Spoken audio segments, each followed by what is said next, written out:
Bismillahirrahmanirrahim.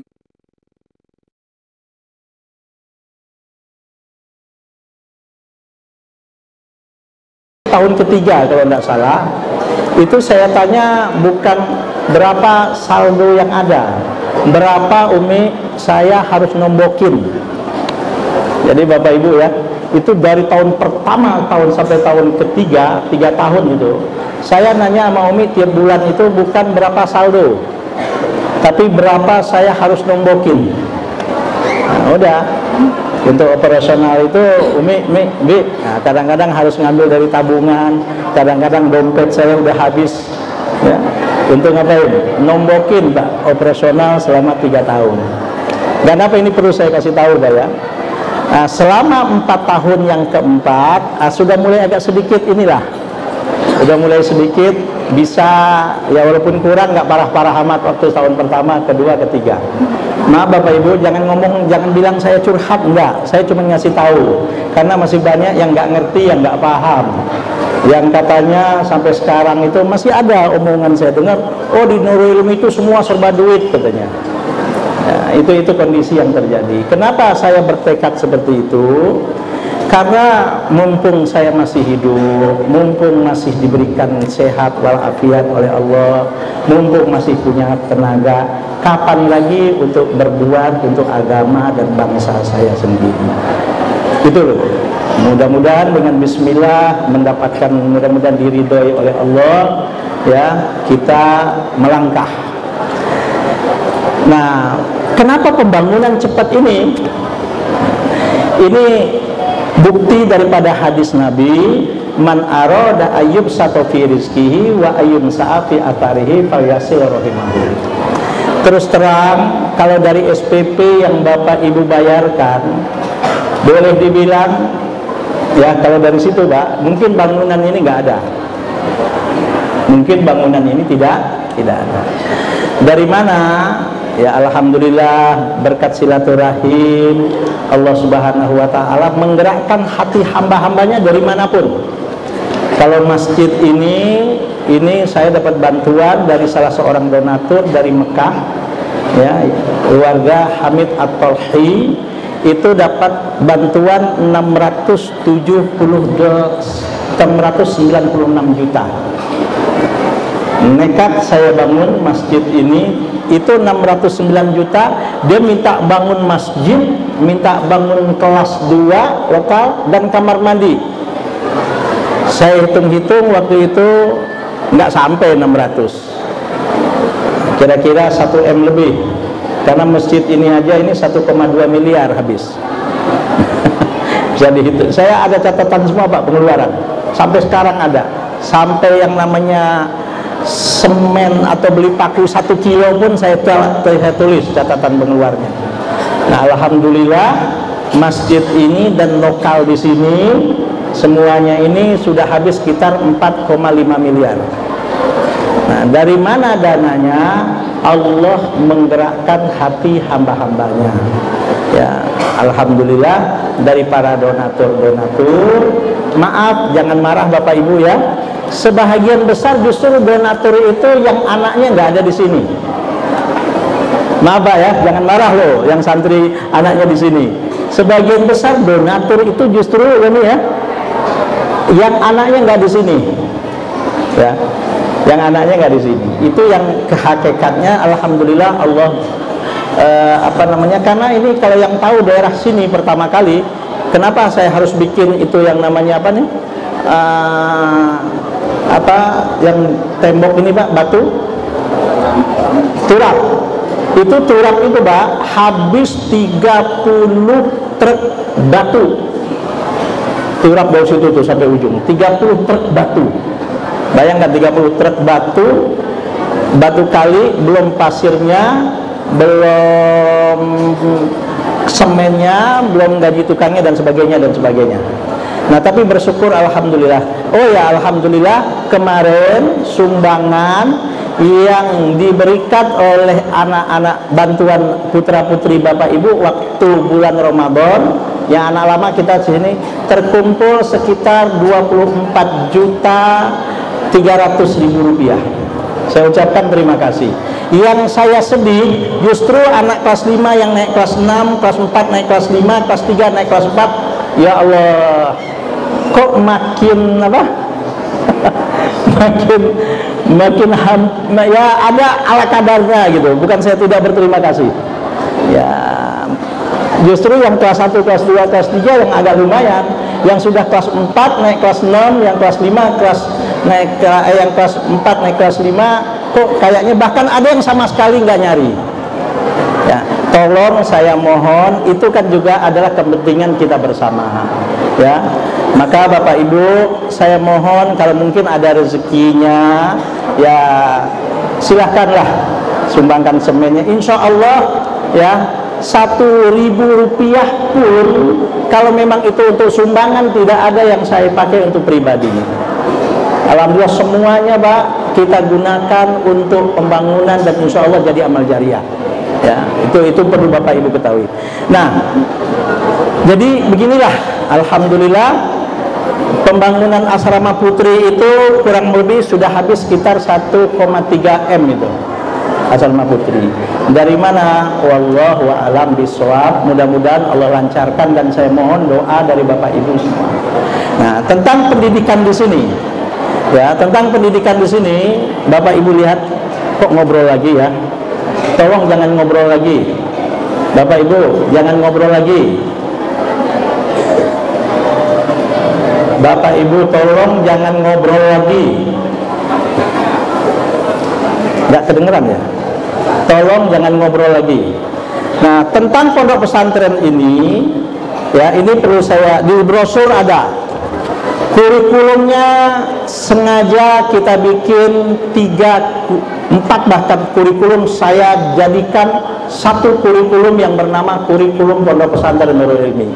1, kurikulum pemerintah Kemenak. Apa gunanya kurikulum pemerintah ini? Untuk anak ini mendapatkan ijazah yang resmi dari pemerintah, baik tingkat aliyah maupun tingkat sanawiyah maupun aliyah, sehingga nanti mereka bisa melanjutkan belajarnya di perguruan-perguruan tinggi pemerintah ataupun yang bukan pemerintah nanti, tergantung nasib mereka masing-masing. Tuh. Kedua, kurikulum di sini ada tahfidz Quran. Apa? Dan minimal anak-anak itu kita program untuk hafal 2 juz 1 tahun. Kenapa? Pengalaman saya, kalau bukan fakultas Al-Quran yang dimasuki mereka, kalau mereka punya nasib baik, bisa ke luar negeri, bisa ke Madinah, bisa ke Mesir, ke Maroko. Yang saya tahu itu, kalau hafal Quran 10 juz biasanya, itu agak punya kemudahan peluang untuk bisa dapat kuliah di luar negeri. Ya Bapak Ibu ya. Nah, itu terserah kalau yang itu kenapa saya ngambil program ada anak hafalan Quran supaya bisa nanti sedikit banyak mereka tuh kalau nasibnya baik mudah, tapi kita harus ikhtiar dan harus usaha. Insya Allah kalau ada ya bisa kuliah ke Madinah, apalagi ke Saudi itu enak. Gratis semuanya kalau ke Saudi. Tapi kalau ke Mesir, kalau ke Maroko, nah itu biasanya yang gratis hanya uang kuliah di sananya dan uang tempat tinggal di sana. Biaya hidup bayar sendiri. Tapi minimal bisa melanjutkan studinya kalau nasib anak-anak kita baik untuk bisa ke luar negeri. Makanya ada program hafalan Quran. Jelas, Mbak? Ada program kitab kuning juga kita masukkan di sini. Maka jangan heran anak-anak di sini, karena saya lihat banyak program pesantren-pesantren yang ada tahfidz Qur'annya tidak ada kitab kuningnya. Itu sudah saya pelajari bahkan dengan Ustaz Komar sebelum ada pesantren ini, Pak, dulu saya survei beberapa pesantren, saya datangi beberapa pesantren, bahkan saya searching di Google, saya cari informasi-informasi pesantren. Semayoritas pesantren yang ada program menghafal Quran tidak ada kitab kuningnya. Nah, saya tidak mau anak Nurul Ilmi ini hafal Quran, banyak hafalannya, tapi nggak ngerti nahu, nggak ngerti sorok, nggak ngerti balaghah, nggak bisa baca kitab kuning. Maka jangan heran, maaf, mereka hafal Qurannya banyak, tetapi tidak mengerti kitab-kitab yang disebut dengan referensi yang masadir at-tasyri', sehingga kadang-kadang stuck, tidak bisa mengembangkan hafalan Qur'annya. Ya bagus, bermanfaat, tetapi kurang efektif untuk bisa mengembangkan ilmunya ke masyarakat. Nah, kalau dia bisa hafalan Qur'annya banyak, hafalan hadisnya banyak, mengerti nahunya, mengerti sorofnya, tahu balaghahnya, mengerti usul fikihnya, insya Allah mudah-mudahan itu lebih bermanfaat dan bisa mengembangkan ilmunya di masyarakat. Dan insya Allah ya mudah-mudahan bukan bermanfaat hanya untuk dirinya, bukan hanya bermanfaat untuk keluarganya, bahkan bisa untuk orang banyak dan bisa menjawab perkembangan zaman. Nah, di sini juga belajar Bapak Ibu matematik, fisika, PPKN, bahasa Inggris juga belajar. Supaya apa? Supaya anak ini mengerti perkembangan zaman. Nah, kalau soal komputer, di sini kita ngasih pelajaran hanya di kelas 3 sanawiyah mulai sekarang, dan di kelas 6 untuk ikut ujian negara, karena sekarang sudah harus tahu teknologi komputer. Kalau kemarin ini ada pelajaran komputer, kita jadikan pelajaran model mulok. Maaf, semangat anak bapak dan ibu nggak semangat, saya bingung ya, saya bingung. Padahal yang ngajar komputer itu yang namanya, ada Pak Arlan, ada mana Pak Arlan, hadir nggak? Hah? Lagi di jalan. Pak Arlan itu Bapak Ibu, walaupun dia tidak sarjana komputer, otaknya itu otak komputer. Kita ada persoalan sekecil apapun, sebetul apapun, sesulit apapun, serumit apapun, itu alhamdulillah untuk selama ini dia bisa selesaikan kalau urusan yang namanya komputer, urusan yang namanya dunia maya. Nah, yang ngajar itu orang kayak Pak Arlan seperti itu. Saya heran putra-putri Bapak itu kalau sudah urusan mulok, ya muatan lokal komputer, itu jarangnya ngikut. Kenapa? Hah?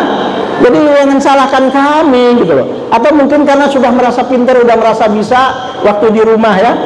Ya sudah. Jadi jangan salahkan kami, tidak ada. Maka kami ambil kesimpulan mulai tahun ini, saya bilang sudahlah, masukkan ke komputer itu di hanya di kelas 3 dan di kelas 3 sanawiyah dan di 3 aliyah. Untuk apa? Karena kita mulai tahun ini diwajibkan itu harus melalui komputer. Ya sudah? Tidak bisa. Jadi besok ini ujian negara itu kelas 3 sanawiyah, tolong santri dengarkan. Kelas 3 sanawiyah dan kelas 3 aliyah ujiannya sekarang sudah harus pakai komputer, tidak lagi pakai pensil-pensil yang ditebel-tebelin, sudah nggak ada lagi.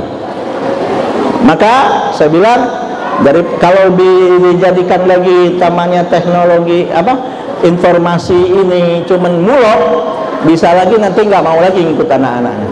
Makanya dipaksakan masukkan jadi kurikulum di kelas. Nah, kenapa di sini kurikulumnya ada kurikulum pengajian, ada juga bahkan kurikulum di sini saya ambil mata pelajaran yang saya anggap penting, khususnya tentang bahasa dari kurikulum Gontor. Ada pelajaran insya, ada pelajaran tamrin lugah, ada pelajaran al-balaghah, ada pelajaran yang namanya mahfuzah, ada namanya mutolaah, itu kurikulum Gontor.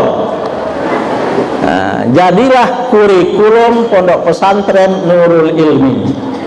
Nah, kurikulumnya ada tahfidnya, ada kitab kuningnya, ada kurikulum Gontornya, ada kurikulum pemerintahnya. Nah, kalau sabar, maaf Bapak Ibu, nggak perlu saya sebut, mungkin orang-orang tua yang anak-anaknya sudah agak lumayan di sini. Ya. Bahkan jangan heran Bapak Ibu yang baru nanti, setiap acara kegiatan di sini guru-guru itu hanya pasif. Pasif ngapain? Tidak ikut tampil. Nah, hanya guru-guru kalau memberitahu yang salah nanti dikasih tahu anaknya. Maka nanti setiap bulan ada pengajian seperti ini, biasanya awal hari Ahad pertama tiap bulan, ya, mulai bulan Agustus besok. Setiap hari Ahad pertama jam 8 sampai zuhur ada pengajian wali santri. Jangan heran nanti yang ditampilkan semua adalah putra-putri bapak, putra-putri ibu, yang ngisi ceramahnya, yang jadi protokolnya, yang baca Qur'annya, yang terjemahnya. Supaya apa? Supaya putra-putri bapak ibu dari awal sudah biasa yang namanya tampil di depan umum. Itu satu. Bahkan acara maulid, ya, acara maulid, insya Allah, ya, saya programkan itu 2 tahun sekali. Tahun ini saya akan manggil penceramah Kiai Syukron Makmun. Insya Allah dalam beberapa hari ini akan saya kasih tahu. Nanti jangan heran lagi, yang namanya penceramah sebelum beliau tampil itu putra-putri bapak, yang jadi protokol putra-putri bapak, yang baca Quran putra-putri bapak, ya, semua. Yang saya sambutan paling lama 5 menit. Supaya apa? Supaya putra-putri bapak tampil di depan umum biasa, tamat pesantren sudah biasa tampil di depan umum. Itu satu. Dan santri putra wajib sholat Jumat di masjid ini, bukan di atas. Di atas itu untuk masyarakat, ya. Khotibnya dan imamnya, ya, tahun ini sebulan itu guru 1 kali, santri 3 kali tiap bulan. Kelas berapa? Kelas 5 dan kelas 6, ya, yang jadi khotib dan imam. Tapi kita uji dulu, layak enggak? Kalau dia jadi khotib, sah enggak khutbahnya? Nah, itu diuji oleh dewan guru, oleh majelis guru, bahkan kadang-kadang saya yang menguji. Supaya apa? Supaya anak bapak ibu keluar dari pesantren ini sudah bisa langsung kalau disuruh khotib oleh di masyarakat nanti. Setuju nggak, Pak? Maka masjid ini sekalian jadi laboratorium tampilnya anak-anak. Ya, alhamdulillah, saya bersyukur kepada Allah. Tanggapan masyarakat katanya sih Ramadan kemarin, ya, Ramadan kemarin katanya putra-putri, sebagian putra-putri di sini sudah banyak yang tampil di masyarakat. Ya, Ustaz Usman, sudah ada, ya? Ini Pak Asli, sudah ada anak yang tampil, ya. Atau kalau boleh Pak Asli lah ngomong sini, nggak apa sebentar, nggak apa, sebentar aja, saya penting banget Pak. Pak Asli ini, ya, boleh saya ceritakan, saya punya sejarah tersendiri dengan beliau. Santri yang pertama mendaftarkan anaknya ke Nurul Ilmi itu putra beliau. Saya ingat waktu itu bulan April, ya Pak Asri, ya, bulan April 2013. Saya mau ke Jakarta, beliau naik motor dengan istrinya datang ke sini mau ngedaftarin anaknya. Namanya Fauzan. Mana Fauzan? Fauzan mana tadi? Jan. Nah, Jan, nah sini, lihat situ. Ini santri pertama nih, Pak, nih, ya, tamat SD, ya. Ini beliau, ini santri pertama, Pak, ya, santri pertama. Makanya karena dia santri pertama, santri yang berjenggot cuma dia. Diri. Santri yang berjenggot cuma dia, karena dia yang pertama ini. Nanti kayak Ustadz Nazri itu. Ya, yang berjenggot udah. Ini santri pertama. Ya, alhamdulillah. Boleh Pak Asli? Menurut Pak Asli, penelitian Pak Asli gimana perkembangan putra Bapak? Ya, mungkin diri yang kenapa? Bisa jelaskan. Ini langsung dari narasumber dan saya tidak calling dulu, ini langsung mendadak.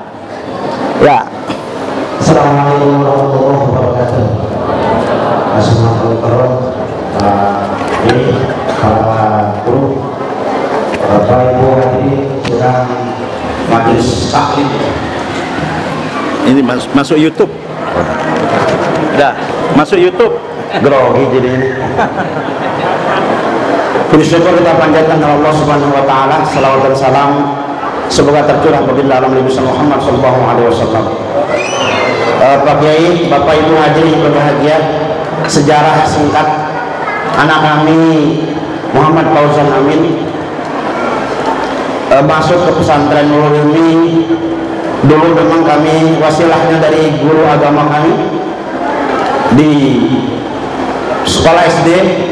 Anak kami itu sejarahnya dari SD, kemudian sorenya kami masukkan ke TPA Pesantren Alhamdulillah.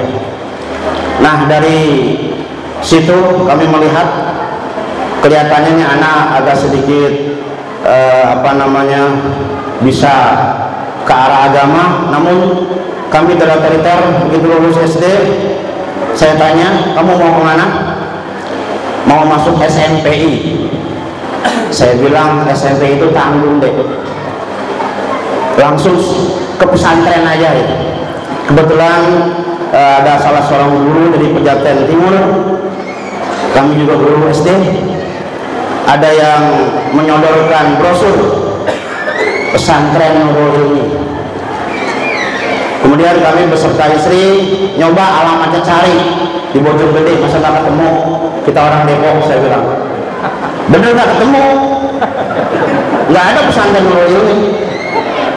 Kami udah nyasar-nyasar sampai ke Taman Raya, balik lagi muter lagi, nggak ada pesantren Nurul Ilmi. Dikasih tahu, Pak, ada salah seorang pesantren Nurul Ilmi namanya Majelis Taklim Nurul Ilmi. Alhamdulillah kami ketemu Pak Kiai di situ, kami berbicara, dan di brosurnya memang pesantrennya banyak banget gitu. Sampai situ satu pun belum ada. Bingung kami. Santrinya nggak ada, tapi gambarnya ada. Alhamdulillah, cakep. Kami juga begitu ngobrol sama istri, gimana nih? Ya udah, Pak Kiai bilang insya Allah sabar, beberapa hari insya Allah akan kita tentukan. Akhirnya kami datang lagi, ya Pak Kiai bilang bismillah Pak, lanjut. Awalnya saya ragu-ragu juga,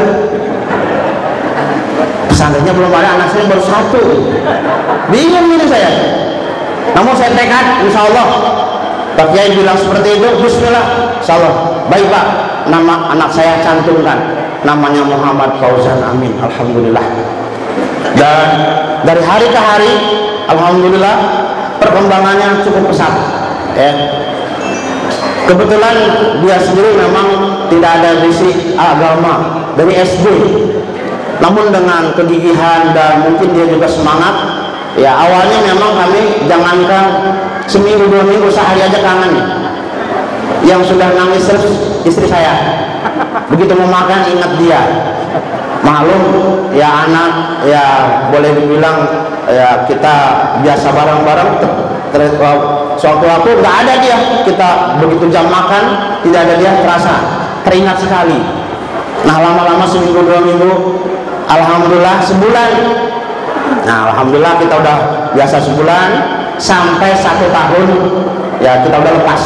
Artinya kita sebulan sekali seperti ini. Perkembangannya cukup luar biasa. Dan saya terus terang saja salut ya dengan usaha Pak Kiai ini, yang tentunya memang tadi apa disampaikan, kalau ngandelin, bahasa ngandelin itu bahasa orang Depok ya Pak. Maaf saya orang Betawi tapi pinggir Depok saya. Kalau ngandelin bahasa, ngandelin kita wali santri, mungkin kayaknya belum berdiri juga. Saya salut beliau, hubungannya ke luar negeri cukup bagus, dengan relasi yang cukup banyak. Alhamdulillah, kami bersyukur ya kita semampunya kita ya. Alhamdulillah ini lokal yang disediakan juga cukup bagus dan cukup banyak, sehingga sampai berdirinya kayak begini. Saya bersyukur anak saya juga perkembangannya sudah lumayan. Bahkan kemarin yang saya bangga sekali, ketika ada istirahat di rumah, ada jadwal katanya, jadwal khutbah Jumat. Dek, emang kamu sudah dapat jadwal khutbah Jumat? Iya ya. Di mana? Di masjid gitu. Di masjid mana? Sekitar situ. Ya Allah, mudah-mudahan diberikan kebaikan dan keselamatan. Alhamdulillah dia pulang, dia ke pesantren, ya bahkan kadang-kadang nggak dianterin, dia naik Grab langsung. Saking semangatnya mungkin saya juga. Alhamdulillah kita bersyukur. Dan berarti pendidikan yang ada di Nurul Ilmi ini terapan masyarakat, ilmu terapan, bukan hanya di dalam lingkungan pesantren saja, tapi ke masyarakat sudah menyebar.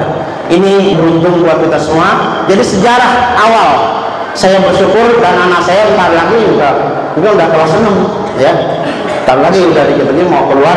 Mudah-mudahan kita doakan semua Nurul Ilmi tetap jaya, semangat, dan orang tuanya tetap ada komunikasi ya. Bahkan saya kadang-kadang sedih ada, saya suka baca WA, sedikit-sedikit anaknya dibawa pulang gitu ya, sedikit-sedikit anaknya dibawa pulang. Alhamdulillah, anak saya kalau nggak ada hal-hal yang penting banget nggak akan saya ambil.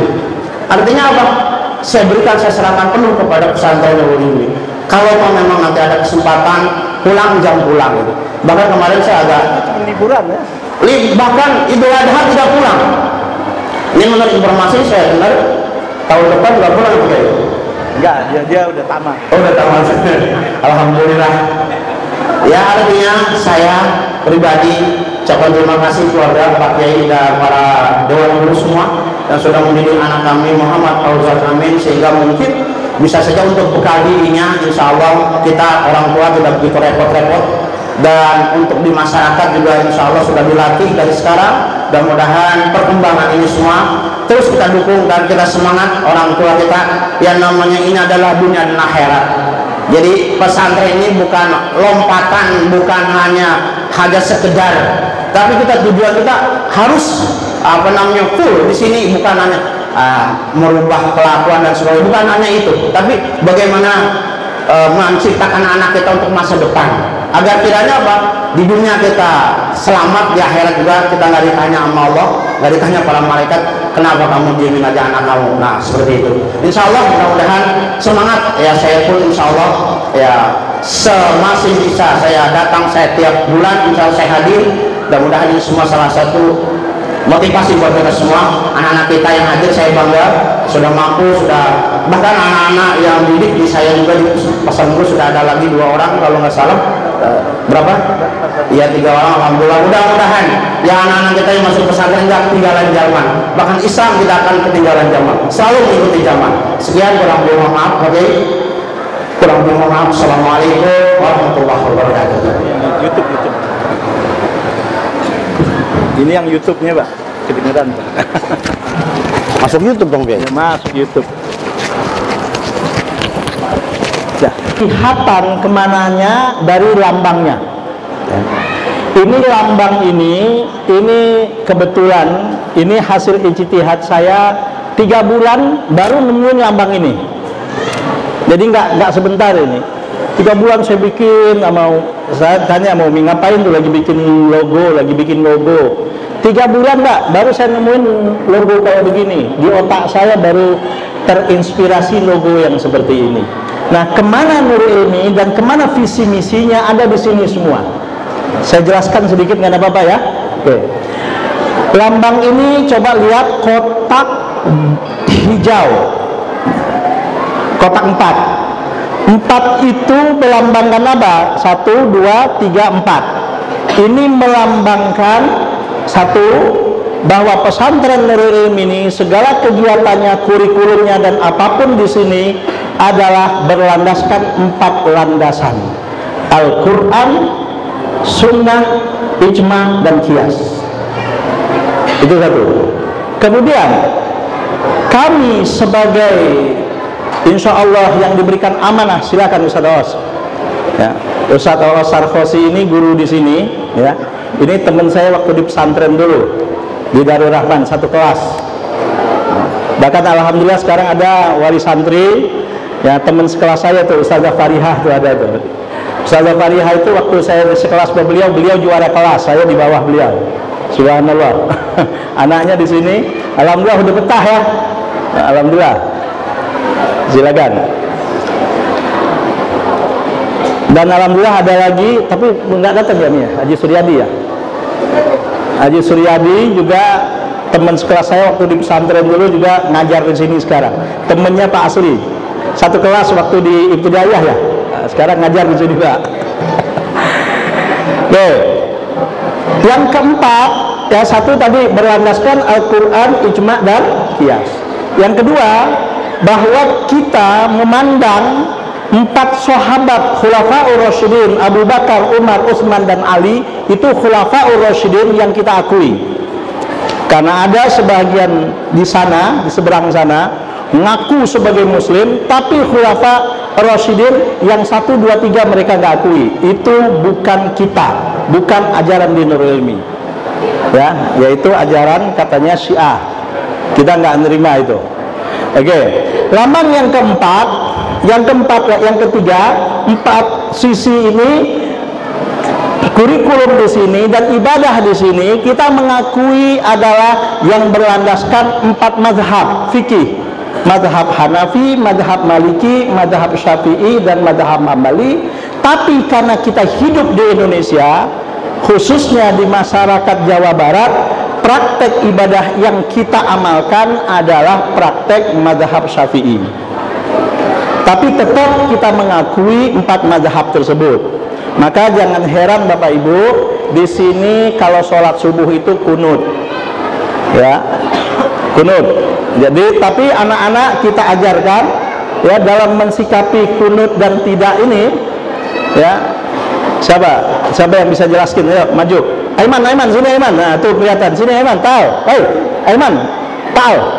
Nah, ini juga nggak rekayasa nih. Dalam mensikapi perbedaan mazhab. Salah, sini jelaskan. Nah, ini Aiman ini, ya. Ini kebetulan ibunya dulu di Darul Rahman angkatan 13. Saya pernah ngajar ibunya dulu. Sekarang anaknya, nanti cucunya. Dan ini ya ibunya itu adiknya Ustazah Titin Rahmatin itu.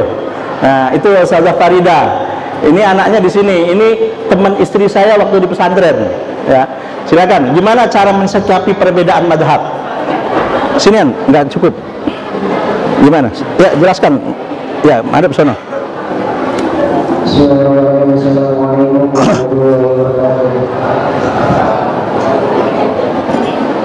Dalam kita menyikapi kunut ini, kita tergantung tempatnya. Ya, terus. Kalau misalnya kita sholat subuh di masjid yang tidak kunut, kita tidak akan memakai kunut. Ketika kita sholat subuh di masjid yang pakai kunut, kita sholat pakai kunut. Ya, terus setelah itu mempersoalkan nggak masalah kunut itu? Ini adalah masalah khilafiyah. Bagaimana sikap Anda terhadap masalah khilafiyah itu di masyarakat? Kalau masalah khilafiyah ini tidak akan pernah selesai sampai kapanpun. Nggak akan pernah selesainya. Maka tidak perlu mempersoalkan masalah Kunut ini. khilafiyah. Sudah cukup, selesai. Enggak. Maaf Pak, ini nggak rekayasa karena saya lihat ada, saya suruh ke depan. Ya, setuju nggak Pak? Punya anak yang berpikiran tentang khilafiyah seperti itu? Ya Pak ya? Oke. Tapi tetap yang kita jalankan adalah di masjid ini sholat subuh, putra putri Bapak kita kunut subuhan. Tapi kalau suatu saat nanti ada di masyarakat, diundang di masyarakat untuk menjadi imam, kebetulan imam masjid itu memang tidak kunut, ya silahkan aja, nggak ada masalah. Saya bilang kalau Anda memang disuruh untuk jadi imam. Kenapa? Karena sampai kapanpun kalau kita mempersoalkan masalah kunut ini nggak akan pernah selesai. Jadi masalah khilafiyah itu beda dengan apa yang disebut dengan bid'ah, dan itu saya ajarkan ke anak-anak. Kalau bid'ah itu beda. Kalau bid'ah itu memang sesuatu yang sama sekali tidak ada sumber hukumnya dari Al-Quran dan hadis secara tersurat maupun tersirat, dan tidak bisa dipertanggungjawabkan dan tidak ada metodologinya. Itu baru bid'ah. Tapi bukan di sini jelasnya, saya jelasin bid'ah, bukan di kelas mana santri. Nah, kemudian lambang hijau ini apa? Hijau ini adalah misi kita anak-anak ini, mudah-mudahan bisa nanti menyebarkan kedamaian. Ya, di mana dia berada dia bukan menjadi masalah. Di mana dia berada dia akan mudah-mudahan bisa menjawab persoalan. Di mana dia berada bukan pandai gampang-gampang menvonis orang. Jadi kalau bisa menjadi yang namanya kedamaian dan kenyamanan dalam hidup. Nah, lihat bintangnya 8 dan bintangnya itu di pinggirnya warna putih dan bintangnya biru. Warna biru itu apa? Lambang daripada ilmu pengetahuan, sains dan teknologi, ilmu pengetahuan. Itu lambangnya kalau dalam dunia keilmuan lambangnya warna biru. Maka anak santri di sini misinya nanti untuk menyebarkan ilmu pengetahuan. Bintang 8 ini arah mata angin kemana? Ke seluruh dunia. bukan hanya di daerahnya, bukan hanya di negerinya. Kalau bisa, sebarkan ilmu Allah ini ke seluruh penjuru dunia. Kalau bisa. Tapi dasarnya adalah dibungkus dengan warna putih, keikhlasan semata hanya untuk mendapatkan ridho Allah. Jelas Pak ya? Kemudian ya, lambang masjid. Ya jelas, masjid adalah tempat di mana kita bersatu, di mana kita beribadah, di mana kita berkumpul. Bahkan di zaman Rasulullah, masjid itu dijadikan bukan hanya tempat sholat. Semua ibadah mahdoh dan ghairu mahdoh diselesaikan di masjid di zaman Rasulullah, yaitu masjid tempat membahas masalah ekonomi, masjid untuk membahas masalah perang, masjid untuk membahas masalah yang namanya apa? Berbagai macam pemerintahan, politik dibahas di masjid. Nah, inilah tempat untuk persatuan kita. Kalau Al-Quran itu jelas adalah kitab suci umat Islam, dan pulpen di situ adalah lambang daripada seorang santri, seorang pelajar, seorang thalibul ilmi yang sedang menuntut ilmunya Allah. Di sini jelas inilah darul ilmi. Akidah ahli sunnah wal jamaah, mengakui 4 sumber hukum, mengakui 4 sahabat khulafaur rasyidin, dan mengakui 4 imam madhab, sekalipun yang kita amalkan karena kita di Indonesia ini adalah madhab Syafi'i. Jelas Bapak Ibu? Ya. Jadi saya kadang-kadang, ya udahlah, nggak perlu saya sebut lah ya. Ini kadang-kadang diisuinnya macam-macam, ya lihat aja dulu lah. Jadi anak-anak di sini kita didik untuk mempunyai berpikiran seperti itu. Dan misi di sini anak-anak, moto ya. Di sini ada visi kita menjadi lembaga pendidikan Islam yang unggul dan aset umat yang berkualitas. Maaf Bapak Ibu, yang ada di otak sebagian masyarakat Indonesia sekarang tuh gini. Ya. Kalau sekolah itu mahal, ya, saya nggak heran Mbak. Jangan dianggap Bapak Ibu saya nggak tahu pesantren-pesantren yang ada tahfidz Qur'annya, yang ada program-program terpadu kayak gini. Jangan Bapak Ibu anggap saya nggak tahu Bu, berapa bayarannya, berapa uang pangkalnya. Saya nemuin, saya pergi ke satu pesantren yang ada tahfidz Qur'annya, bahkan tidak ada kitab kuningnya, uang pangkalnya 40 juta. SPP-nya per bulan 2,5 juta.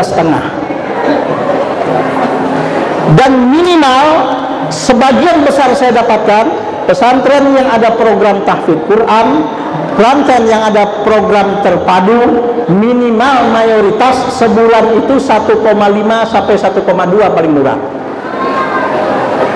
Karena apa? Karena memanggil ustadz-ustadz yang hafal Quran itu biayanya lain lagi. Ya, saya harus menyediakan tempat tinggal dan sebagainya. Jadi jangan Bapak Ibu anggap pesantren yang wah kalau seandainya biayanya sekian, ya betul berkualitas. Ya, yang saya sedih ekstrakurikuler dan kesehatan. Anak Bapak Ibu itu ada yang ke dokternya kadang-kadang 1 bulan bisa 2 kali. Yang saya sedih, Bapak Ibunya nggak bayar itu uang kesehatan. Kenapa? Saya sudah punya BPJS di rumah. Emangnya ke dokter nggak bayar Bapak Ibu? Ini yang daftar-daftar ulang dianggapnya itu, aduh. Tanya, ada yang ke dokter siapa yang nganterin waktu itu? Ustaz Trisna, Ustaz Akram. Waktu itu ada yang ke dokter sampai berapa Pak? 1 juta lebih ya? 1 juta? Ada yang 1 juta lebih waktu itu kan? Ada yang 500 lebih. 1 orang saya harus bawa ke dokter sebelum dia mau pulang 1 juta ada yang 800.000, ada yang sering banyak kan berapa? Ada yang 500 ya? Kata Rob 500.000. Kami minta uang kesehatan setahun 350.000. Ya Allah, saya bilang, tapi alhamdulillah nggak banyak yang sakit. Kalau banyak yang sakit tekor ini. Tapi kan persediaan itu Pak ya. Jangan mentang-mentang anaknya setahun nggak sakit. Sebab begini, kami diprotes. anak saya sakit, kenapa kok nggak dibawa ke dokter?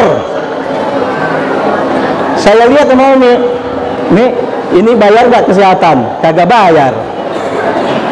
Ada nggak yang begitu? Begini, anak saya sakit kok belum dibawa ke dokter? Saya lihat kan ada datanya tuh, uang kesehatan kagak bayar, katanya punya BPJS. BPJS tuh urusan nanti sudah pulang ke rumah, betul nggak Pak? Kalau bapak anaknya dibawa ke rumah sakit, kalau apa bisa saya bawa ke dokter, kemudian saya bawa BPJS anak bapak ibu di dokter ujukin BPJS, bisa nggak? Masa pesantren disuruh ngurusin BPJS anak bapak ibu? Tolong dimaklumi, ekstrakurikuler itu Pak Bu, kami manggil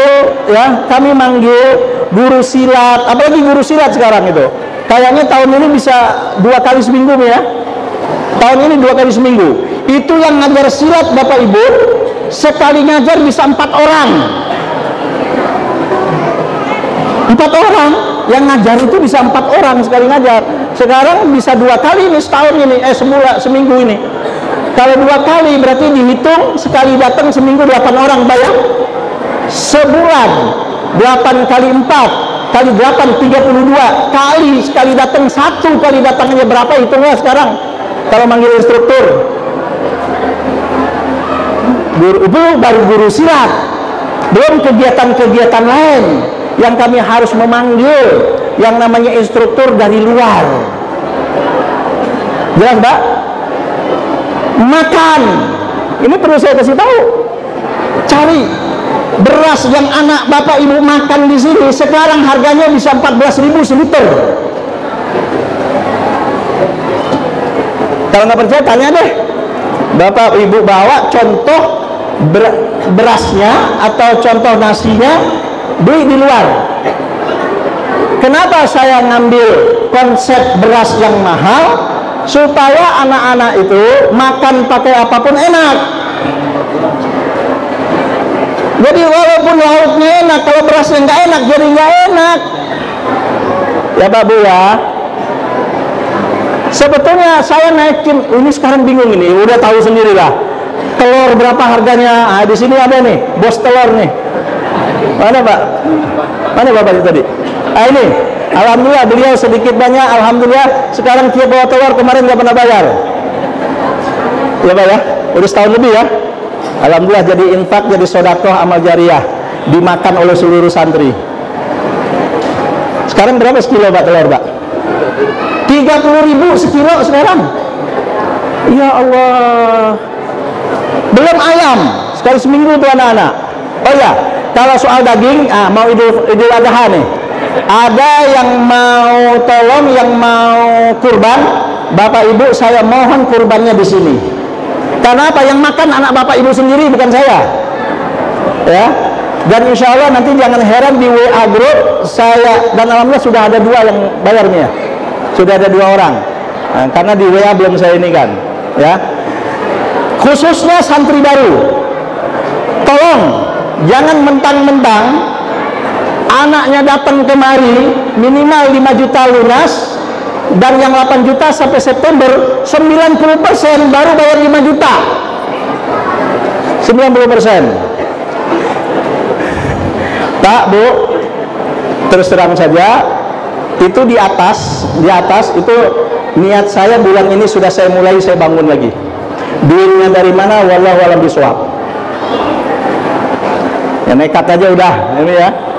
Alhamdulillah kemarin selama setahun 6 lokal, bahkan lebih, itu yang di atas tingkat 3 dan sini tingkat 2. Dan ini alhamdulillah insya Allah bulan depan sudah mulai ada minimarket. Nah ini sebelah ini, dan di atas nanti itu ruang rapat guru. Ya, alhamdulillah. Ya dari mana walau alam bisawab, saya juga bingung kadang-kadang mau ngomongnya. Ya minta doanya. Ya tolong, nggak apa ya, jangan dibilang cerewet saya ini. Yang baru bayar 5 juta, yang santri baru, tolong nggak usah nunggu bulan September. Ya, mentang-mentang si brosurnya saya bilang, yang bulan September boleh tanggal apa? Yang 3 juta boleh tanggal 30 September. 90%. Yang 3 juta belum bayar. Satu lagi, buku, maaf Bu, ini refer aja, terus terang aja. Buku kurikulum, kenapa saya harus paketkan satu anak itu naik kelas 2 sekian? Bapak Ibu, terus terang, saya beli buku kurikulum untuk anak Bapak Ibu itu ya 300 juta lebih nih ya. 300 juta lebih. Saya baru bayar 50 juta. Masih ngutang 300 lebih. Masih ngutang 250 juta lebih. Untung orang toko bukunya percaya. Tolong yang kurang-kurang beli buku kurikulum, buku paket, tolong. Jangan seperti tahun kemarin, ada yang bayar 500.000 sampai akhir tahun nggak bayar. Mentang-mentang bukunya dia diambil. Ya saya ke toko buku, maaf, nggak perlu saya sebut. Padahal udah langganan, 1.000 perak masih ditagih, nggak boleh kurang. Karena ini kwitansi Pak Ustadz katanya, saya nggak bisa kurangin katanya. 1.000 perak misalnya 5.351.000, itu 1.000-nya masih harus saya bayar karena ini tanggung jawab dia bilang. Ya ini beli buku kurikulum 1,4 baru bayar 600.000 sampai akhir tahun nggak bayar. Tolong ya, kalau saya boleh bilang, pahami kami. Ya, itu bukan untuk saya kok, untuk anak Bapak Ibu semua. Ya, tolong saya mohon dengan hormat, dan SPP juga tolong diperhatikan karena kondisinya seperti itu. Nah, inilah maka di sini visi kita menjadi lembaga pendidikan Islam yang unggul, aset umat yang berkualitas. Misi kita membantu generasi Qurani yang ikhlas, soleh, cerdas, bertakwa, berakidah Ahlussunnah wal Jamaah, dan berakhlak karimah. Maaf Bapak Ibu, tahun ini nggak perlu saya sebut ya, selain kecerdasan anak, tapi akhlak anak juga menjadi prioritas nomor 1 di pesantren ini. Tahun kemarin ada kami mengeluarkan santri, terpaksa kami kembalikan ke orang tuanya, padahal pinter, boleh dibilang juara kelas, tapi harus saya keluarkan. Karena apa? Karena akhlaknya tidak menunjukkan akhlak karimah sebagai seorang santri. Tegas. Terserah deh, mau bilang apa, mau Bapak terima atau tidak. Kalau nggak terima, bawa sekarang juga anak Bapak Ibu. Kalau melanggar yang sudah bicara syariat, yang sudah bicara akhlak karimah, itu kalau dibiarkan yang lain gimana?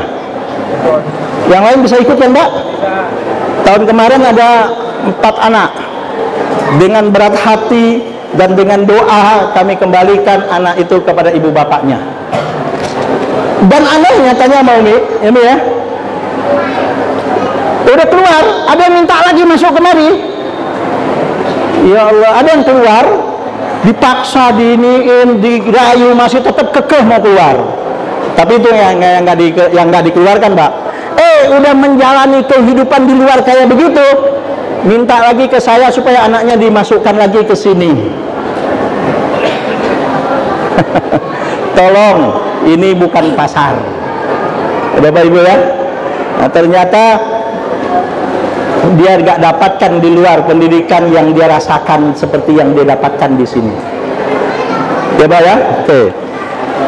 Kemudian melaksanakan manajemen pendidikan yang mudah-mudahan dengan segala kekurangan, walaupun silakan Bapak Ibu kritik, ya manajemen kami karena kami belum pengalaman, ya karena kami belum berpengalaman, ya mungkin banyak kekurangannya. Tolong kalau ada kritikan-kritikan dan masukan-masukan yang bisa meningkatkan, silahkan kami terbuka. Tapi tolong kalau mengkritik-kritik kayak itu, tolong jangan di grup. Nah, ini kadang-kadang mengkritiknya habis di grup, yang hal-hal yang nggak perlu kadang-kadang diucapkan. Tolong Bapak Ibu ya, nggak apa kan saya ngomong gini kan. Mungkin kalau ada hal yang perlu disampaikan, kalau memang itu untuk meningkatkan kualitas yang tidak sampai mungkin menjatuhkan harga diri, ini ya silakan sampaikan ke pribadi. Mudah-mudahan kita bisa laksanakan. Oke, moto kita siap dipimpin, siap memimpin. Nah, maka anak-anak di sini kalau saya katakan ya, dengerin kalau nggak percaya, ini tanya anak-anak bapak ibu. Nih, prinsip hidup moto anak-anak di sini itu sederhana, Pak. Nggak pakai bahasa Indonesia yang bagus, pakai bahasa Betawi aja dah. Apa saya bilang mana anak? Harus bisa, nggak ada cerita nggak bisa. Yang penting berdoa, dan selain berdoa, bekali diri dengan ilmu, bekali diri dengan skill atau keterampilan, kemudian jaring silaturahim, kemudian sebaik mungkin. Baru setelah itu bertawakal. Terakhir baru akhlak karimah tetap dijaga. Iya enggak? Diajarin begitu kan? Yang putri, ya kan? Harus nggak ada cerita nggak bisa. Makanya anak di sini lebay-lebay sama saya, disuruh ceramah nggak mau, maju, harus bisa. Terserah ada mau kakinya begini-begini, pokoknya harus bisa. Tapi akhirnya bisa, alhamdulillah hampir semua. Rizik, coba sini. Nah, sini. Ini baru kelas 2 nih. Baru naik, walaupun badan gede badannya doang. Coba. Berani nggak ngomong di depan umum, depan orang? Takut nggak? Bisa. Coba ngomong apa? Ayo. Apa aja silakan. Apa aja? Hah? Udah, ntar kaget. Nggak ada cerita, Pak. Jadi itu misinya ya. Oke. Kemudian landasan pemikiran pesantren ini, yarfa'illahu alladhina amanu minkum walladhina utul ilma darajat. Orang berilmu tapi tidak berlandaskan iman itu akan kacau. Pinter tapi nggak beriman, kacau. Orang beriman tapi nggak ada ilmunya, nah itu bisa jadi orang baik tapi dikelecehin orang terus. Ya, maka beriman, berilmu. Kemudian apalagi khairukum man ta'alamal Qur'an wa 'allamahu. Ini cara. Nah, ada Bapak Ibu nanya, nggak apa, saya jawab. Kenapa pesantren ini terbuka kagak nyatu? Karena memang adanya begini. Udah jelas, Pak? Adanya begini. Saya pindah ke Bali, Pak, Bu. Saya punya rumah cuma atu-atunya itu doang. Kalau boleh saya buka rahasia, itu saya belinya nyicil 2007 baru selesai. Itu rumah yang ada itu. Masih kayak gitu. Karena apa? Secara pribadi saya belum punya uang kayak orang bisa beli rumah bagus. Dan saya nggak mau uang pesantren, apalagi uang sedekah orang yang diniatkan untuk pesantren, saya gunakan untuk membangun rumah saya. Insya Allah sampai kapan tidak akan saya lakukan. Bapak Bu ya. Ya ini amanah pesantren ya, untuk pesantren. Bahkan kamar mandi anak-anak lebih bagus dari kamar mandi rumah saya. Nggak percaya masuk aja. Betul. Karena saya lihat sama istri, udah nih, yang namanya uang pesantren saya nggak berani, uang untuk sumbangan. Makanya kalau ada yang nyumbang, saya tanya, Bapak Ibu ini untuk pesantren atau untuk pribadi saya tanya. Karena ada juga yang untuk pribadi. Kalau ini diniatkan untuk pesantren, serupiah pun saya nggak berani gunakan untuk kepentingan pribadi saya, apalagi untuk bangun rumah saya. Ya, terserah. Sampai seperti itu, alhamdulillah Allah masih akan berikan rezeki. Jadi jangan curiga, Ustadz itu duitnya banyak macam-macam. Ya kalau banyak, mobil saya bukan mobil. Saya juga kepengen kok punya apa? Punya Innova. Ya, saya juga kepengen kok punya rumah bagus, tapi pribadi belum mampu. Ya sudahlah, saya nikmati apa yang Allah masih berikan. Kalau ini, ya ini uang pesantren lain. Alhamdulillah sampai saat ini saya masih bisa memisahkan untuk itu. Apalagi namanya untuk bangunan, nggak berani, Pak. Tapi kalau soal uang pribadi untuk pesantren nggak perlu saya tanya lah, nggak perlu saya jelaskan lah. Ya Pak Bu ya. Jadi tolong dipahami, ya tolong dipahami. Oke. Kemudian program di sini, ya malam Jumat anak-anak ya baca yasin, tahlil, sholawat, berjanji, ada apa namanya, bahkan dibaan. Oh itu kan bid'ah Pak Ustaz. Nggak akan pernah selesai sampai kiamat ngebahas kayak gituan. Silaturahim kita malah bisa putus, bisa nggak? Bisa nggak? Terserah. Yang mau, yang merasa terjebak masuk Nurul Ilmi, ya Allah, ternyata pesantren ini pesantren bid'ah, tahlilan, maulidan. Tolong cabut anaknya sekarang juga daripada nanti lama di sini. Ya Pak Bu ya? Apa? Ya saya orang tahlilan, saya orang marhabanan, saya orang baca yang namanya ratib al-hadat, ratib al-atos. Terserah. Kalau yang merasa terjebak, ya, ukur pesantren bid'ah, ntar anak saya ini bid'ah semua ini. Ya Pak ya? Tolong kalau yang nggak setuju cabut anaknya sekarang juga. Setuju? Ya daripada nanti jadi apa? Ini ya. Oke, diprotes melulu. Ya alhamdulillah Pak, Bu, saya Allah berikan kesempatan dulu bisa kuliah di Al-Jami'ah Al-Islamiyah bil Madinatul Munawwarah. Ya alhamdulillah, Fakultas Syariah, dan S2 saya di Universitas Malaya di Kuala Lumpur juga Fakultas Syariah. Sebetulnya saya pernah kuliah setahun beasiswa S3 di UIN Fakultas Syariah, tapi karena harus konsentrasi ngurusin pesantren dan kondisi macet kayaknya nggak bisa nih. Saya bilang sama Umi, ya udahlah kayaknya harus ada yang dikorbanin. Umi juga bingung sama anak saya ini Fadil nih, bingung dia. Nilai saya Pak, semua tuh waktu kuliah S3 di UIN semua nilainya A. Padahal kata Umi nggak pernah belajar katanya. Ya tapi untuk giliran wah ini nggak bisa, saya bilang saya terusin ya. Saya harus konsentrasi nulis disertasi yang begitu waktunya, macetnya. Kadang-kadang saya datang keluar dari sini jam 5:30 habis subuh sampai UIN baru jam 9, udah capek. Ntar bisa terbengkalai pesantren. Adalah salah satu yang harus saya korbankan. Akhirnya mau tidak mau dengan berat hati, walaupun teman-teman mengatakan sayang, karena saya dapat beasiswa Pak, nggak bayar bahkan dapat duit, tapi harus saya pilih. Itulah pengorbanan Pak. Ya memang sesuatu harus berkorban juga ya. Ya kenapa kok nggak diteruskan? Ya tenaga saya nggak kuat, saya paksakan daripada nanti tepar di tengah jalan.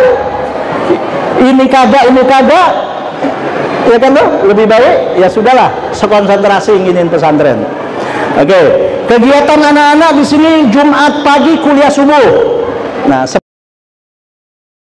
di depan mertua, di samping mertuanya, istrinya. Ya sudah, ya.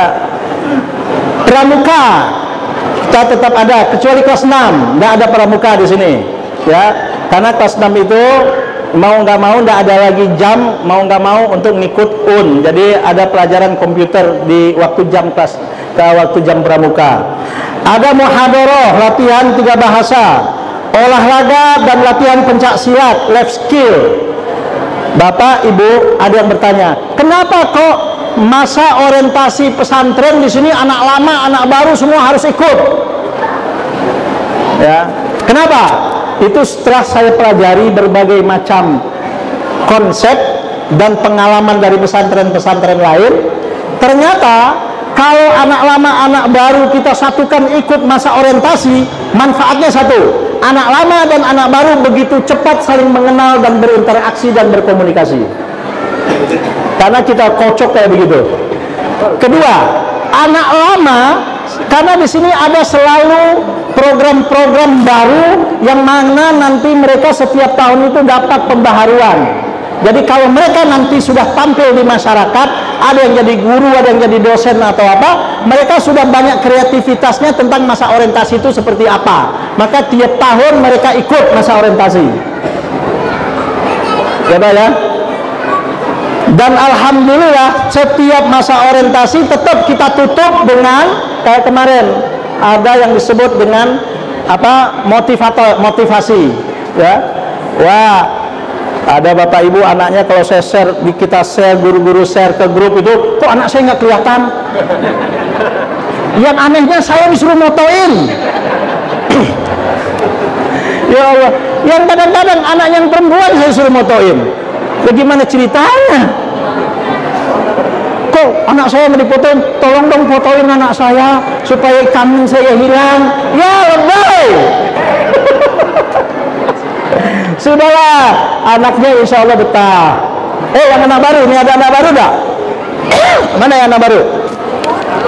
Siapa namanya? Sini. Siapa lagi? Sini. Mana lagi? Sini. Ayo ngomong. Gimana kesannya kemarin itu? Kesannya kemarin masa orientasi gimana? Ngomong yang kencang, pegang ininya. Gimana kesannya? Kesan apa? Iya, menurut kamu kemarin masa orientasi itu kayak apa? Bagus nggak? Bagus. Bagaimana? Gini, selama di pesantren ini kayaknya betah nggak? Betah. Betah nggak? Betah. Betah. Mana ibu bapaknya mana? Nggak ada. Nggak ada. Gimana selama di sini? Seru. Seru. Asik nggak? Asik. Bapak ibunya ada nggak? Ada. Kamu udah masih nangis nggak? Enggak. Nangis Bapak ibunya enggak. masih nangis? Nggak tahu. Ini gimana selama kemarin? Hah? Masih nangis. Nangis. Tapi sekarang? Enggak. Seru nggak? Seru. Kakak-kakak kelasnya bagaimana? Baik. Baik semua? Ya. Mengayomi? Ya. Ngajarin? Ya, sini. Gimana? Bapak ibunya datang nggak ini? Enggak. Kenapa? Jauh. Jauh di mana? Di Jawa. Hah? Di Di Jawa. Jawa? Iya. Kamu dari mana? Dari Jawa. Jawanya di mana? Tengah. Jawa Tengahnya di mana? Di Demak. Hah? Di Demak. Oh, Demak. Wong Demak toh. Wong Jawa sampai ini. Enggak? Gimana, betah nggak? Betah. Enak nggak? Enak. Seru nggak? Seru. Temen-temennya? Baik. Baik. Dah, saya nggak rekayasa. Yang putri mana? Yang baru, mana yang baru? Ya, alhamdulillah. Ya.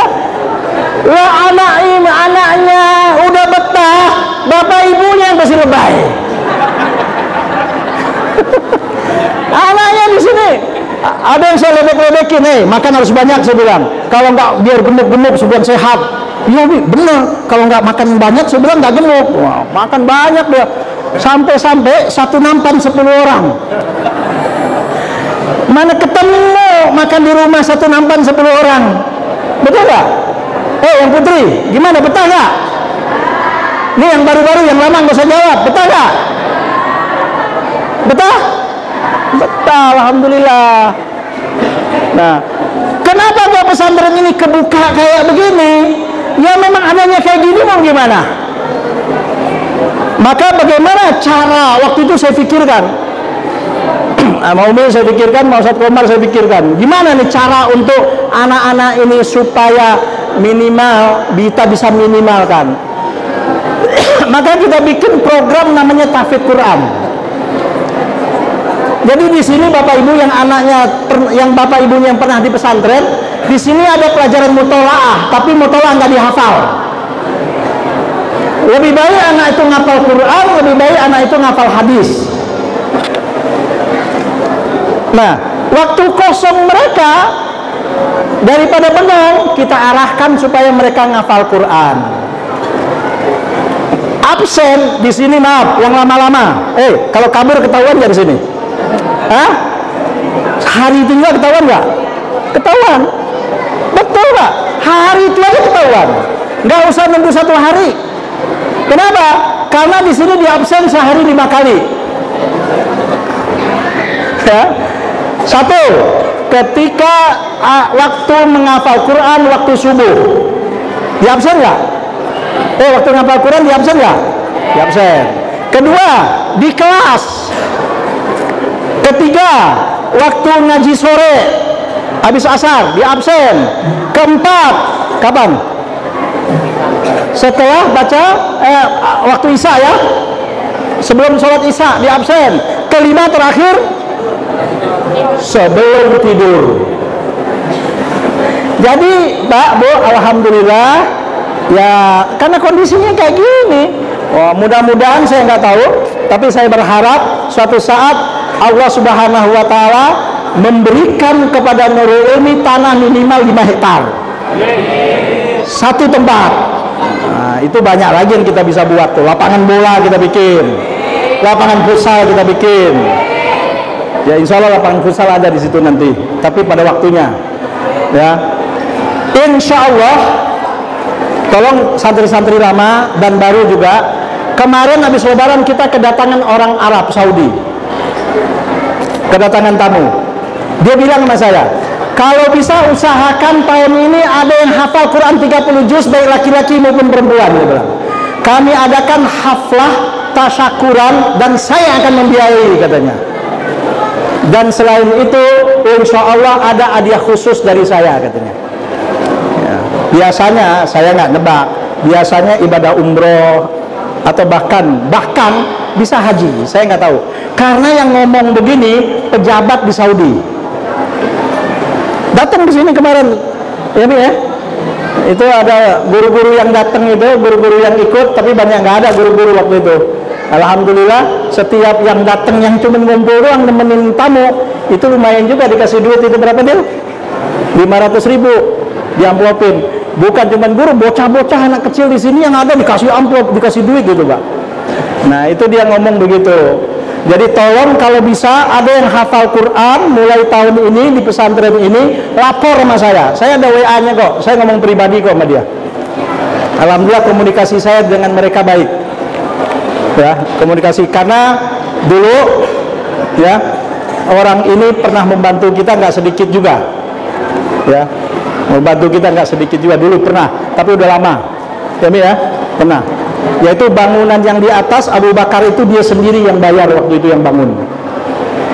Seharga waktu itu 1,5 miliar satu orang. Dan dia datang lagi kemarin. Dia janji begitu. Ya kita nggak tahu.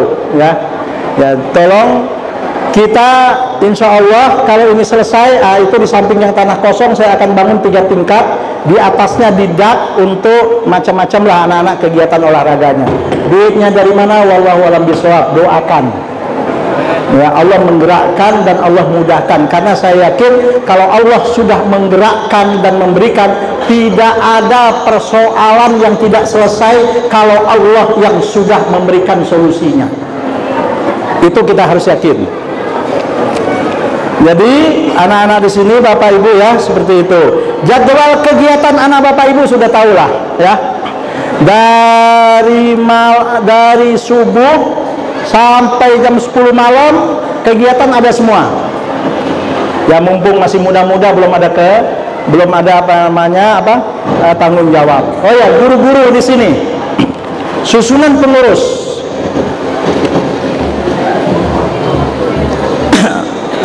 Tolong guru yang ada berdiri yang saya sebutkan.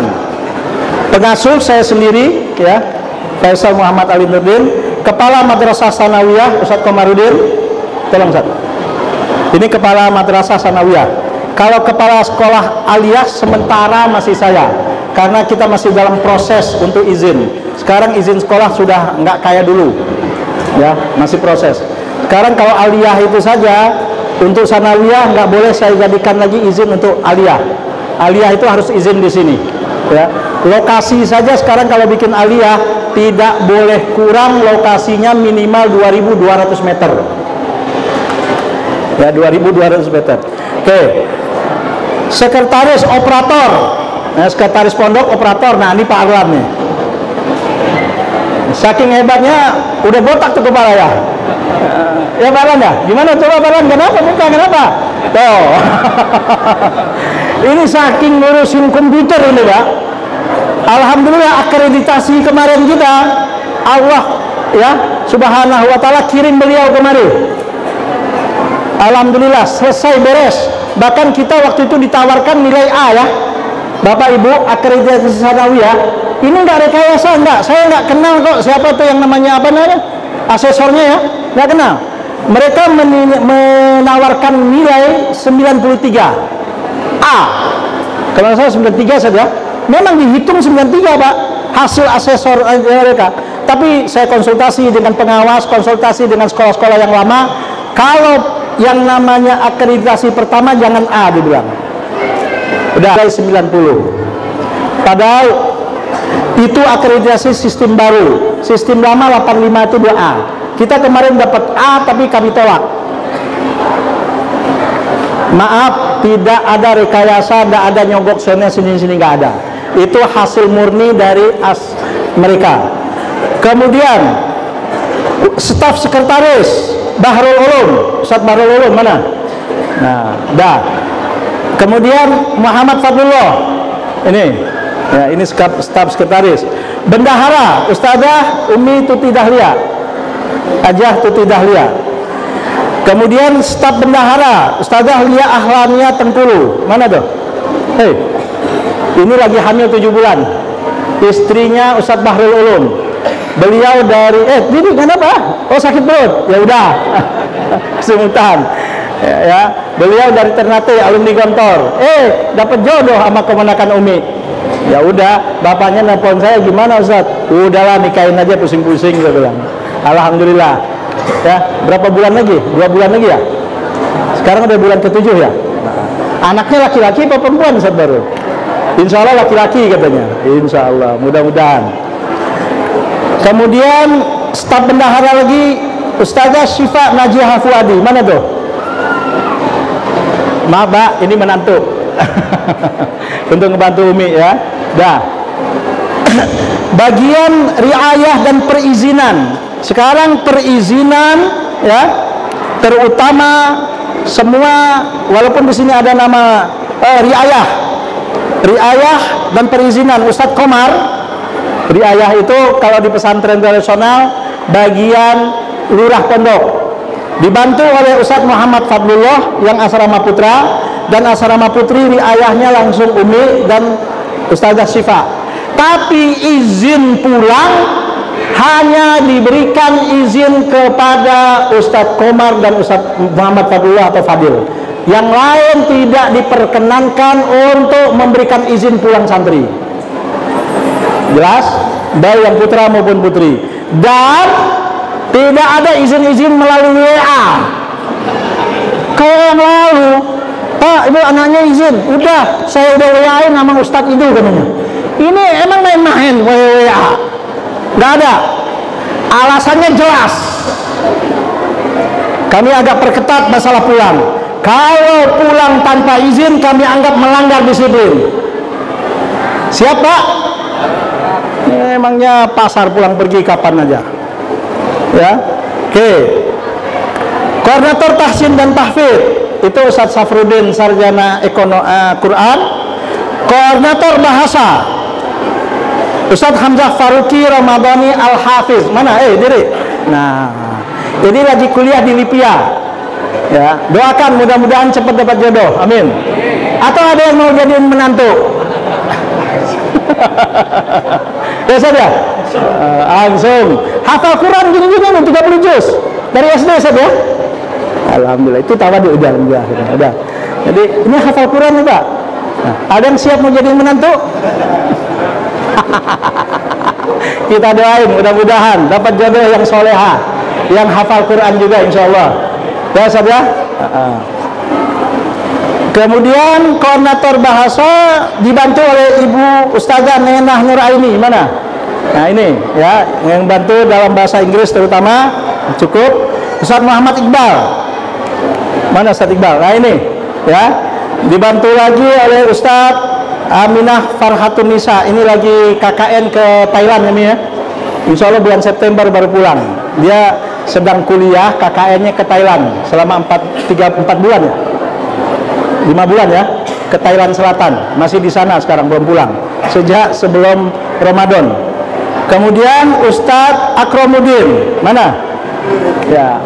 Ini wali kelas juga, kelas 2 putra. Ya, 2 putra ya. Oke, udah cukup. Ustadz Khairul Majid. Mana? Hah? Mana Ustadz Khairul Majid tadi mana? Tadi ada ya? Lagi keluar. Oke. Ustadz Agus Suparman. Ya, ini alumni Khairul Majid, alumni pesantren Multazam. Ini alumni pesantren Darul Mugni. Dah, cukup. Ustadz Rifa Abdul Rauf. Mana? Nah, ini alumni dari Darul Mugni. Ustazah Sofa Salsabila. Mana? Jadi, ini alumni Pondok Pesantren Darul Rahman Jakarta. Ustazah Ayu Ajizah mana? Nah, ini alumni pesantren Darul Rahman. Jadi di sini sengaja saya aduk gado-gado gurunya dari berbagai macam pesantren. Ustaz apa namanya, Ustaz Iqbal, Ustaz Hamzah itu dari Rafah. Segala apapun keistimewaan yang Anda bisa masukkan dan bisa impor ke Nurul Ilmi, berikan, saya bilang. Nah, Ustazah Ahliya itu dari Gontor. Jadi apapun ide-ide yang pengalaman yang didapatkan dari Rafah, dari Darul Rahman, dari apa? Nah, silakan berekspresi di sini. Kita nggak larang. Jadi maaf Mbak, Bu, ya sengaja saya bikin gaduh-gaduh guru-guru di sini, ya, supaya kita punya ini tidak satu apa Pak? Tidak satu model. Koordinator asrama dan prasarana Ustadz Trisna Juli Akbar, mana tuh? Ini juga dari Darul Rahman, wali kelas 1 putra, ya, dah. Kemudian Ustadz Akromuddin tadi, Ustadzah Kurnia Rahmah mana? Ini orang awak ini, orang awak, sarjana matematik. Kampung di mana? Di Batu Sangka. Ini orang awak. Udah nikah belum ya? Belum. Mudah-mudahan ntar dapat jodoh secepat mungkin. Sudah ada calon ya.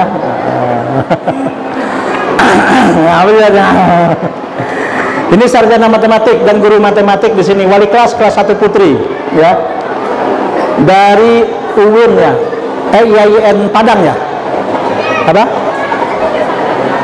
IAIN Batu Sangkar, Sumatera Barat. Kemudian Ustazah Halimah, Nur Halimah mana? Nah, ini dari Sukabumi, tapi pesantrennya dulu di pesantren Al-Amin Madura. Sama dengan Ustazah Sifa Najiyah, ini alumni pesantren Al-Amin Madura, tapi yang program menghafal Quran ya. Alhamdulillah hafal Quran 30 juz ya. Ya mudah-mudahan bisa bertahan. Ya, alhamdulillah Ustaz Sifa ini dulu pesantren Al-Amin di Perenduan yang program menghafal Quran 30 juz. Ya insya Allah mudah-mudahan ya kata hafalannya bisa dijaga. Pembina ISNI, nah, Ustadz Hamzah Faruqi, Ustadz Muhammad Iqbal, kalau yang putri Ustazah Lia Ahlaniyah Tengkulu dan Ustazah Sofa Salsabila. Maaf ini sengaja. Kalau yang putra background pesantren Rafah, karena pesantren modern. Sudahlah binalah. Mau pengalaman waktu di Rafah dulu, konsep ininya silakan atau ambil yang lain. Dan kalau yang perempuan ini dari Gontor dan dari Darul Rahman, ya sengaja. Oke. Koordinator keamanan nggak ada ya, Ustazah Sabilillah. Mana? Ustadz Sabilillah Muhammad Rasul. Nggak ada lagi ini. Itu koordinator keamanan. Pembina pramuka Ustadz Mahrul Ulum. Udah tahu tadi ya. Kemudian wali kelas. Kelas 171 Ustazah Kurnia Rahmah, 72 yang putra Ustadz Trisna Juli Akbar, 81 Ustazah Syifa Najiyah Fuadi, ya kelas 8 putri, 8 putra Ustadz Akromuddin, kelas 91 Ustazah Lia Ahlaniyah Tengkulu, kelas 92 Ustadz Muhammad Fadlullah, kelas 10 nah Ustadz Taufik, jadi Ustadz. Nah ini wali kelas 10. Ini alumni pesantren Al-Madinah ya, yang kebetulan kiainya jadi besan. Nah, bapaknya Ustazah udah, kiainya pesantrennya Al-Madinah di Jonggol ya. Itu ayahnya Ustazah Sifa. Oke. Apa lagi tuh? Kelas 10 takhusus yang anak-anak baru tapi masuk aliyah, wali kelasnya Ustadz Mahrul Ulum. Kelas 11 Ustadz Khairul Umam Al-Hafidh, diri ini wali kelas 11. Kelas 6 atau kelas 12 wali kelasnya Ustadz Komarudin ya. Oke. Saya rasa cukup, itu yang harus diketahui oleh Bapak Ibu. Mohon maaf apabila ada hal yang kurang berkenan. Kita doakan mudah-mudahan. Oh ya, ustaz-ustaz yang lain, ustazah yang lain yang belum dikenalin, siapa? Ustazah Ika. Mana Ika? Ika Wanda, ya. Ini guru IPA. Nah, kemudian lagi Ustazah Eva, diri dong. Eva apa? Diana Sari. Nah, ini istrinya Ustadz Komarudin. Ya, kepala sekolah. Ngajar apa? Quran hadis ya. Siapa lagi yang belum? Ya, Umi mah udah ya, udah. Yang di sini yang belum dikenalin siapa? Ustadz Amin, jadi Ustadz. Ustadz Amin, ini guru tahfidz yang hafal Quran 30 juz. Ustadz Muntamar enggak ya? Oh udah ya. Oh ya, diri kenapa Ustadz? Kenapa? Ini Ustadz Muntamar tahun ini permisi, bukan karena nggak betah di Nurul Ilmi. Ustadz, diri kenapa? Udah nggak jadi bagian Nurul Ilmi lagi, tapi masih datang alhamdulillah. Nah sekarang beliau ditugaskan oleh mertuanya dan memang perjanjian nikah dulu begitu. Ustadz ya? Jadi berani lu nikahin anak gua, lu harus siap berkhidmat di kampung gua, kata mertuanya. Gitu ya? Ya udah, alhamdulillah beliau sekarang mengelola sekolah di tempat mertuanya. Katanya, kata Ustadz Muntamar, perjanjiannya saja. Ustadz Muntamar ya, perjanjiannya gitu katanya. Sudahlah, dengan berat hati kita melepas ya Ustadz Muntamar, mudah-mudahan berhasil dan sukses dan bisa mengambil pelajaran ya, dan mudah-mudahan dari Nurul Ilmi. Nah, Ustadz Oos, udah ya? Oh, udah. Saya rasa cukup ya. Ustadz Oos ini S1 di UIN Kawakan ya. Tahun berapa Ustaz? Kenapa ini? Kenapa ini? Ustadz Oos Sarkhosi ini S1-nya dulu di UIN yang masih bernama, kok begini? Halo. Enggak, ini bukan. Ustadz Oos ini dulu sekolah sama saya di pesantren dan juga S2-nya di mana saya berjurusan manajemen pendidikan. Ya, beliau ini S2. Dan ada lagi teman saya sekelas dulu, Ustadz Suryadi, itu bahkan sekarang salah satu pimpinan di pesantren Himatun Aliyah ya. Beliau jadi pimpinan. Saya tarik ke sini, saya mau minta bantuan sama beliau, tolong jadi bagian di Nurul Ilmi. Alhamdulillah mereka siap. Ustadz Asep nggak ada ya? Mana Ustadz Asep? Nggak ada ya? Ya sudah. Mudah-mudahan apa yang kita sampaikan ini betul-betul saya mohon doa dari Bapak Ibu, mudah-mudahan segala urusan kita dilancarkan dan dimudahkan oleh Allah Subhanahu wa taala. Dan kita buka pengajian bulanan, silaturahim bulanan di pesantren Nurul Ilmi ini, dan insya Allah kita mulai dari minggu pertama bulan Agustus ya. Dan karena sedikit lagi Idul Adha, kalau ada yang ingin berkorban silahkan nanti di WA, di grup WA kita unikan. Dan saya berusaha Bapak Ibu, kita nggak beli kambing, kita beli apa? Beli sapi ya, per apa namanya, 7 orang. Silahkan tanya kepada anak Bapak Ibu, Idul Adha itu makan daging berapa lama? Tanya, jawab, makan daging kalau Idul Adha berapa lama? 1 bulan ya, 1 bulan sarapan, makan siang, makan malam pakai daging. Maaf ya, direndam, disemur, disop, diapain lagi? Macam-macam sudah, digulai, macam-macam. Dan potongannya kecil apa gede? Potongannya kecil apa gede? Gede. Nah, Bapak Ibu ya. Nah, jadi kalau ada yang mau korban tolong, bukan saya yang makan. Dan juga sebahagian itu kita berikan juga kepada masyarakat sekitar sini, korbannya itu. Karena kita hidup di tengah mereka, kita hidup bersama mereka. Mudah-mudahan keberadaan kita juga dirasakan, keberadaan kita oleh masyarakat di mana kita berada ya. Saya rasa cukup. Ada pertanyaan? Nggak ada? Udah siang ya. Maaf lahir dan batin. Subhanakallahumma wa bihamdika asyhadu an la ilaha illa anta astaghfiruka wa atubu ilaik. Assalamualaikum warahmatullahi wabarakatuh.